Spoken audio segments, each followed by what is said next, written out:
जी, अस्सलाम वालेकुम। एक दफ़ा फिर जर्मनी के शहर बर्लिन से मैं मामा शान इस वक्त मौजूद हूँ पंकस्ट्रासे पर, और आप लोगों को मैं एक और आपके मोस्ट इम्पॉर्टेंट क्वेश्चन का जवाब देने के लिए यहाँ खड़ी हूँ।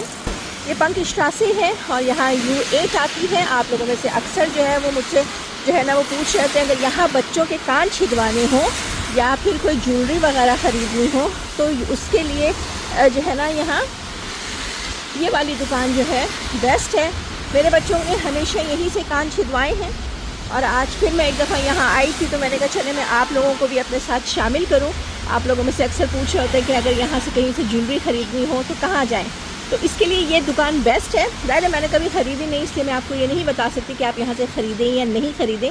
कान छिदवाने के लिए बहुत अच्छी दुकान है। इसके अलावा शोनलाइन स्ट्रासे पर भी जो है ना ये जो है ना अल हन्नान और शोनलाइन स्ट्रासे पर भी बहुत सारी दुकानें हैं। अगर आप चाहें तो